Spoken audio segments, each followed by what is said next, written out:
Como muy bien sabe todo el mundo, el trabajo significa religioso y religiosa, la legislación sinodal andaluza contemporánea. Y en parte es la continuación del trabajo anterior del profesor Núñez Beltrán, aunque también enlazará, y lo veremos en el tema de la dote, con el trabajo de Alberto Ruiz Verdejo y la profesora Silvia María Pérez González. En primer lugar, bueno, nosotros para hacer esta comunicación o ponencia hemos estudiado 11 sínodos, 4 concilios provinciales y una asamblea diocesana. Para no perder el tiempo en enumerarlas, diremos que los documentos abarcan desde el Jaén de 1872, que es el más antiguo, hasta el de Cádiz, precisamente, del año 2000, que es el más reciente. Los sínodos, curiosamente, enlazan la vida consagrada en general y la contemplativa en particular.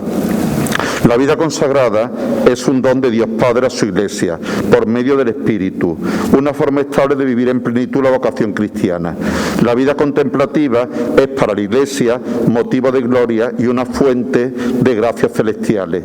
Con su vida y su misión, sus miembros imitan a Cristo, orando en el monte, testimonian el señorío de Dios sobre la historia y anticipan la gloria futura, como nos dice el Sínodo de Almería de 1999.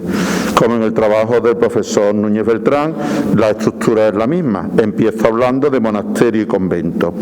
Las constituciones sinodales utilizan tanto, igual que en la época moderna y medieval, los términos monasterios como convento de manera indistinta, aunque el término convento es el preferido.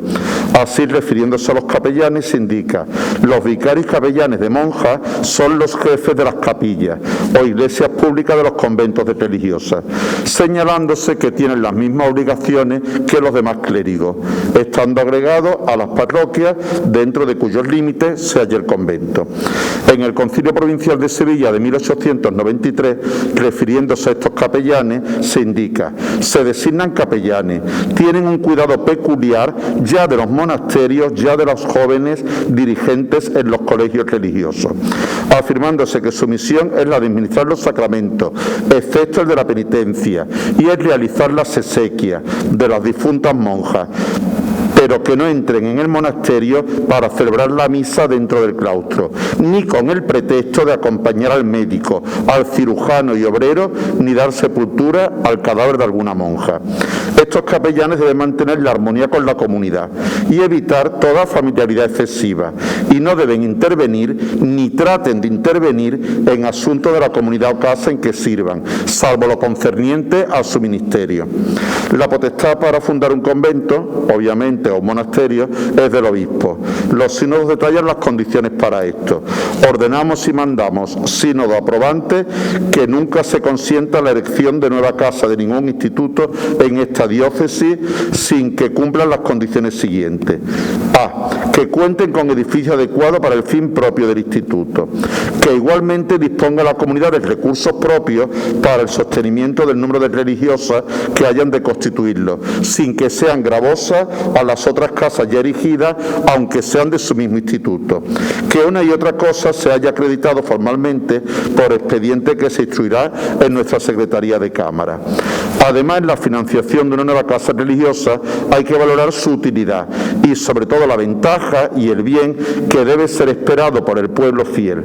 También de que se pueda proveer el adecuado sustento y alojamiento de las religiosas y que no se va a producir un perjuicio a ninguna otra casa o iglesia del lugar. Los sínodos más recientes señalan cómo hay que fomentar en la diócesis pequeñas comunidades de religiosos y religiosas que en fidelidad del carisma propio se inserten en la vida del pueblo y adopten unas condiciones personales de vida similares a las de la gente más sencilla. Los sínodos señalan cómo los conventos, fundamentalmente los de religiosas, se han ido gradualmente desposeyendo de objetos muy preciosos de arte, acuciadas por la necesidad, pero engañadas a veces por la ambición de despreocupados mercaderes que han abusado de su sencillez o ignorancia. Por eso se prescribe que para vender estos objetos, bienes muebles antiguos o de valor artístico, el obispo tiene que otorgar su beneplácito una vez que han sido tasados. Un tema esencial es en la clausura, en los conventos femeninos, es el de la clausura en los conventos femeninos, que se menciona en todos los sínodos, siendo responsable de la misma no solo la superiora, sino también el propio obispo. La ley de la clausura, junto a la orden de los cánones sagrados y el de las constituciones apostólicas, que se guarde muy fielmente.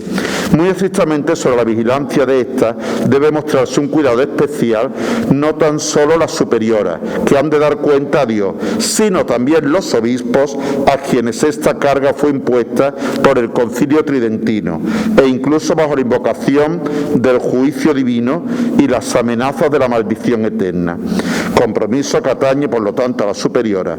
Al final de cada año, la abadesa debe conseguir del obispo el permiso para que le sea posible pasar la clausura al médico, a los obreros necesarios, al jardinero, a los nombres expresados en su escrito en el que solicita el permiso. Aquellos que no respetan esta clausura serán excomulgados. Incluso los fundadores o patronos de los conventos no tienen el derecho de penetrar en la clausura, y menos el de hacerse acompañar por persona alguna. Además, hay que tomar todas las medidas posibles. Lo mismo en las tapias del huerto que en las ventanas, se tomarán las precauciones necesarias a fin que las religiosas no puedan ser vistas por los extraños. Incluso se indica que en los conventos solo habrá una puerta reglar, con 2 llaves, y que por dicha puerta nadie se detendrá a hablar.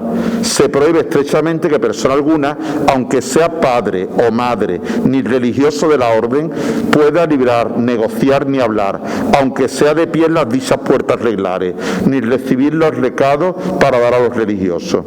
Similar idea se refleja en el Sínodo de Granada de 1952, en el que terminantemente se prohíbe que al abrirse por cualquier causa la puerta reglar se crucen en ella, entre los de dentro y los de fuera, sean quienes fueren, palabras, saludos, abrazos, etcétera, debiendo por el contrario procurar que cuando se va a abrir la puerta no haya fuera ninguna otra persona, sino la que va a entrar o introducir alguna cosa, cerrando entre tanto la puerta de la calle si estuviese enfrente. Gran importancia de la clausura será el uso de los locutorios, como medio de conservar la separación entre el mundo y el claustro, no debiendo utilizarse ni en Adviento ni en Cuaresma, empleándose en su lugar las rejas del coro, las ventanitas del confesionario comulgatorio y los tornos de la sacristía o portería del convento. Los sínodos denuncian el quebrantamiento de la clausura. Y vamos, el texto es precioso, atención al lenguaje. Pugnan con el espíritu de la clausura en los conventos de religiosos el abuso de los locutorios. Lo mismo respecto a las religiosas de voto solemne que a las de voto simple. Y respecto a esta última, hemos de llamar la atención sobre la frecuente y innecesaria salida de muchas religiosas, a quienes se ven por las calles, no siempre acompañadas de otras religiosas, siendo de notar que para las buenas religiosas, salvo el cumplimiento de los deberes de su vocación, el salir de su casa ha de constituir un tormento. Por supuesto que las visitas que se reciban no deben ser frecuentes ni prolongadas, y nunca deben escribirse cartas ni en Adviento ni en Cuaresma. Por último, señalaremos que en algunos monasterios, sobre todo de religiosas, podrán establecerse un internado, en el que habrá muchachas de entre 7 y 25 años de edad, debiendo haber lugares separados tanto para las novicias como los educadores, y a estas internas no se les permite habitar en una celda de las monjas. Y dejamos la primera parte sobre conventos y monasterios y nos vamos al caso de las personas, que los frailes y las monjas. Los sínodos recogen multitud de disposiciones sobre el clero en general y el regular en particular, pudiendo claramente observarse la evolución histórica respecto a la concepción que se tiene sobre esta orden religiosa. Así, el Concilio Hispalense de 1893 señala el magisterio de Pío IX al afirmar: las familias religiosas, para alcanzar la mayor gloria de Dios, constituyen distinguidas turmas auxiliares de la milicia de Cristo, las cuales sirvieron de una gran ayuda, ornamento y defensa, tanto para el Estado religioso como para el civil. Un siglo después, el Sínodo de Almería de 1999 señala: En el origen de toda nueva forma de vida consagrada hay un hombre o una mujer que por inspiración del Espíritu fundaron familias religiosas para atender a una urgencia del pueblo de Dios, sin olvidar que la razón última no es la solución de un problema social, sino el deseo explícito de vivir conforme al Evangelio, desde una peculiar iluminación que del mismo Evangelio se ha recibido del Espíritu. Continuamente se insiste en los votos que deben realizar los religiosos. Elemento esencial en la vida religiosa de cualquier clase y condición son los 3 votos de pobreza, caridad y obediencia, de cuya guarda depende la mayor o menor perfección de la orden o congregación religiosa y su mayor prestigio y utilidad para la Iglesia. Por lo tanto, para lograr la perfección espiritual, en cuanto sea posible, huyan los religiosos varones o mujeres de tener demasiado trato con los extraños, que impiden la soledad propia del alma religiosa. Respecto a las relaciones entre el clero regular y secular, estas deben ser excelentes, al menos teóricamente, ¿no? Entre otras razones porque ambos persiguen los mismos fines. Entre los religiosos y los clérigos seculares, principalmente los párrocos, florezca la máxima concordia y recuerdo unos de otros, que han de procurar con todo empeño la salvación de las almas. Y naturalmente hay que evitar el enfrentamiento, con el fin de que reine la más perfecta armonía entre el clero secular y regular, entre los párrocos y los religiosos que en la parroquia residan, procure evitarse la más leve sombra de rivalidad y de antagonismo entre uno y otro, singularmente en lo que atañe al culto que se da en las iglesias respectivas, pues ni los párrocos han de resentirse si la de los religiosos se vieron más o menos concurrida, ni estos han de hacer cosa alguna que pueda ceder en perjuicio de la parroquia, aunque queda claro que cada uno tiene su propio ámbito. Cuiden los religiosos de no ejercer las funciones propias de los párrocos en la cura de almas, si no es preciso su consentimiento, y si alguna vez por la urgencia, principalmente tratándose de enfermos graves, administren los santos sacramentos, póngalos cuanto antes en conocimiento de los respectivos párrocos. Además, en algunos sínodos se aclara que la misa pontifical, la predicación parroquial o la instrucción catequética tiene prioridad sobre las funciones religiosas conventuales. Las obligaciones que deben cumplir los religiosos se encuentran perfectamente explicadas en los sínodos de Granada de 1952 y de Jaén de 1953, siendo las más importantes ayudar a los párrocos cuando estos requieran su ministerio, para atender al pueblo fiel, sobre todo en la enseñanza de los catecismos y en misiones populares. Hemos de señalar que las misiones populares recibirán un impulso en Andalucía a partir de 1848, precisamente por el cardenal de Sevilla, don Judas Tadeo José Romo y Gamboa, quien inició unas misiones por las tierras onubenses, siendo vital el papel que desempeñó el clero regular, ya que estas fueron realizadas por 6 sacerdotes de la orden capuchina.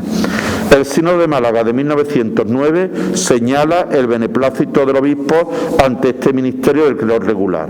Recibimos con el más íntimo agradecimiento el concurso que los religiosos prestan a la diócesis por medio de la predicación dentro y fuera de la capital, en sagradas misiones, en ejercicios espirituales, en pláticas a comunidades y congregaciones y demás ministerios que ejercen por medio de la palabra hablada.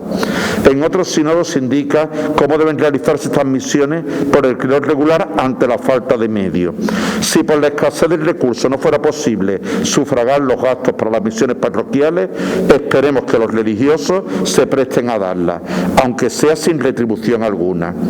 Además de las citadas, entre las obligaciones de los religiosos se especifica rezar las preces, imperadas por causa pública, celebrar los cultos solemnes mandados con carácter general, asistir a las procesiones públicas, observar las tasas diocesanas, pedir en la iglesia para el seminario, pagar el tributo proseminario. Los sínodos insisten en la necesidad de contar con la licencia del obispo para la cuestación de limosna, aunque aclara que los religiosos mendicantes pueden pueden pedir limosna en la diócesis en que residen sin licencia del obispo, la cual se supone dada cuando se otorgó para la fundación. Los de Granada de 1952 y Jaén de 1953 reglamentan que los religiosos valores pueden pedir limosna de forma individual, aunque preferiblemente irán en pareja. Les está permitido hospedarse en casas de religiosos o de clérigos o de un piadoso bienhechor. Sin embargo, las religiosas solo pueden ir en pareja. Se tienen que hospedar en casa de alguna mujer de buena conducta y no en hospedajes públicos ni en posadas, y tampoco serán recibidas como huéspedes en las casas de sacerdotes. Tanto religiosos como religiosas tienen prohibida la postulación en la calle, en los bares, cafés, barcos, trenes y en general todos los establecimientos públicos. Los sínodos posteriores enmarcan la acción caritativa de las comunidades religiosas en la diócesis.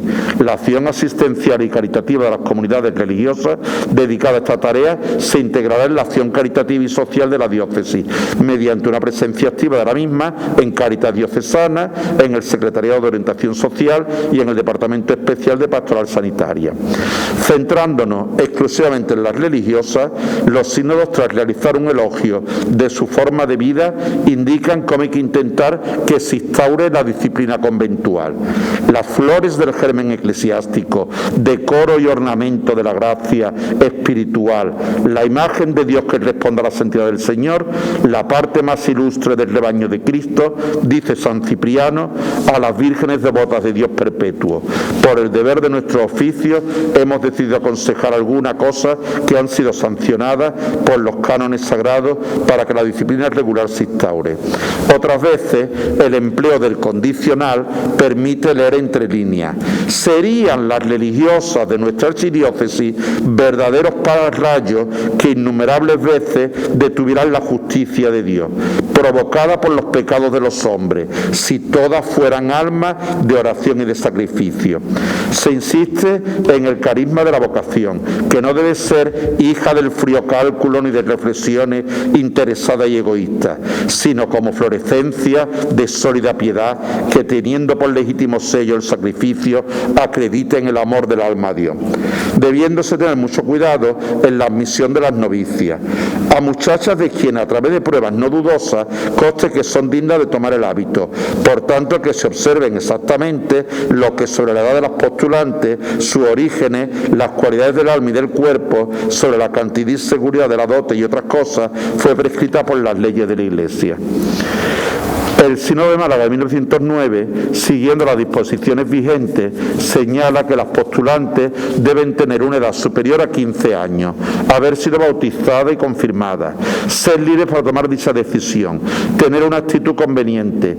Incluso se indica que hay que pedir informes secretos sobre la vida, costumbre, actitud y vocación de los aspirantes.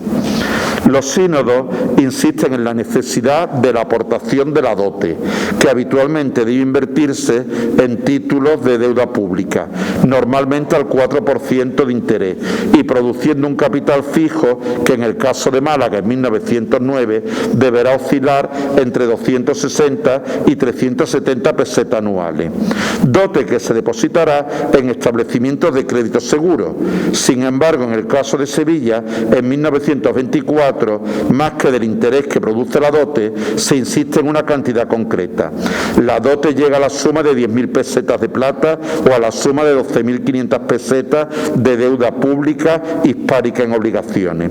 El Sínodo de Almería de 1929 permite que se invierta en títulos seguros, lícitos y fructíferos, o bien en inmuebles, con iguales garantías, aunque serán preferibles aquellos.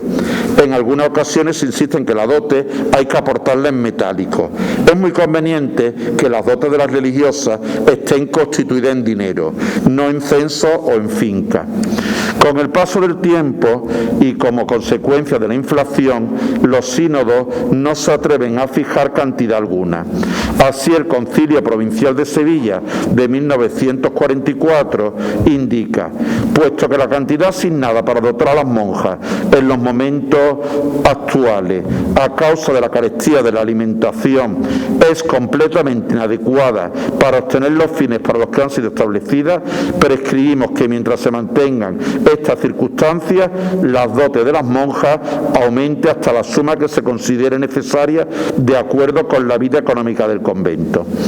La situación económica de los conventos femeninos llega a ser dramática, siendo muy significativa los mandados del Sínodo de Jaén de 1953, ya que por disposición del Señor las necesidades de la vida temporal obligan a veces a las monjas a buscar o aceptar trabajo insólito, a modificar el horario y a aumentar el tiempo de trabajo, deben, como buenas religiosas, someterse a la disposición de la divina providencia, señalándose que las monjas de vida contemplativa también tendrán que entregarse a este trabajo y que el obispo deberá cuidar para que no le falte a las religiosas, pero que éstas deben hacerse cada día más aptas para los diversos trabajos, conforme a la exigencia de los tiempos. El Sínodo de Granada de 1989-1990 insiste en las carencias materiales de las religiosas. La pobreza voluntaria cristiana es diferente de la miseria o carencia de medios necesarios para vivir, que no es querida por Dios. Por ello, es obligación de toda la Iglesia diocesana ayudar a aquellos hermanos, especialmente a las religiosas de clausura, cuando no tengan los medios necesarios para subsistir por sí mismas. Capítulo aparte merece el tema de la confesión de las religiosas. Prácticamente todos los sínodos señalan que además del confesor ordinario del monasterio pueden acudir a otro, al menos 3 veces al año. Sin embargo, otros sínodos posteriores indican que las religiosas, sin dar ningún tipo de explicación a las superioras, pueden buscarse otro confesor distinto al que tienen asignado. Respecto a la elección de las superioras, obviamente se seguirán las disposiciones canónicas de cada época, insistiéndose en la obligación de guardar absoluto secreto antes y después de las votaciones, máxime en la elección para el cargo de superiora. La revelación del voto puede ser hasta gravemente ilícito y suele ocasionar serios inconvenientes y disgustos. Los sínodos indican que, excepto en el caso de las que eligen una vida contemplativa, las monjas pueden realizar diversos ministerios, ya en asistir y curar a los enfermos, ya en educar a las muchachas, sobre todo pobres. Respecto al cuidado de los enfermos, el Sínodo de Granada de 1952 recoge que las religiosas no son mercenarias, sino almas consagradas al prójimo por amor de Dios, y que deben realizar la labor de apostolado con los enfermos, preparándoles diligentemente para buen vivir y para bien morir. Además, deben exigir a los jefes o directores de estos establecimientos la necesaria libertad para ejercer directa o personalmente su misión espiritual, y no deben consentir cosa ninguna que sea contraria a la moral o a la religión o a la decencia. Sobre la dedicación de la enseñanza, en reiteradas ocasiones se señala que las alumnas deben ir vestidas con modestia. Es su deber el no recibir en sus escuelas o en sus casas, sino a las niñas que lleven vestidos modestos.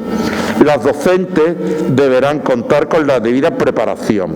Solamente obtenido el diploma de idoneidad equivalente a un título civil, sean estimadas para la función de magisterio.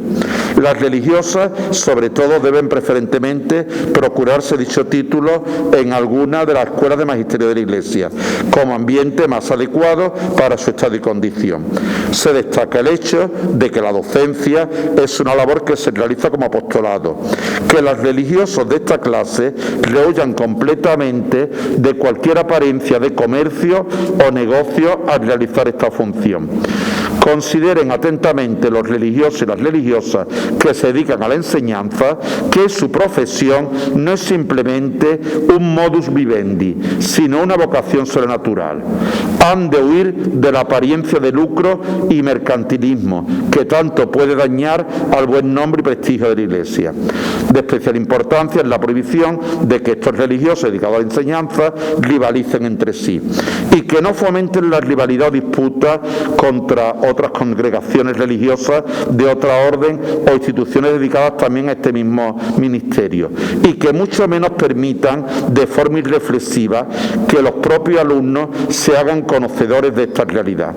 Con el paso del tiempo, estas órdenes dedicadas a la docencia se ocuparán en ciudades de claro cariz universitario de las residencias femeninas universitarias, indicándose que el fin de estas residencias no puede ser tan solo ni principalmente el procurarle un hospedaje económico cómodo y de plena garantía moral, sino el de ejercer con las estudiantes una alta misión de apostolado. Como conclusión, simplemente diremos que a lo largo de los anteriores apartados hemos analizado algunos aspectos sobre las constituciones que hacen referencia en los sínodos de las diócesis andaluzas de la edad contemporánea, a los conventos y monasterios, a los religiosos y religiosas. El trabajo, como en el caso del profesor Núñez Beltrán, podía ampliarse analizando también el clero secular. Obviamente, igual que en el trabajo anterior, el planteamiento que estudiamos es válido para el resto de España y en general para toda la Iglesia Católica. Nos permite conocer no solo las disposiciones religiosas, sino también otros aspectos sociales y económicos, y sobre todo el paso de una vida conventual de un claro aislamiento a otra mucha más inmensa en la sociedad civil, en el caso de las religiosas, como señala el Sínodo de Granada de 1989-90. Hay que destacar la presencia creciente de pequeñas comunidades religiosas en parroquias rurales. Se trata de una modalidad apostólica que debe ser incrementada. Muchísimas gracias a todos.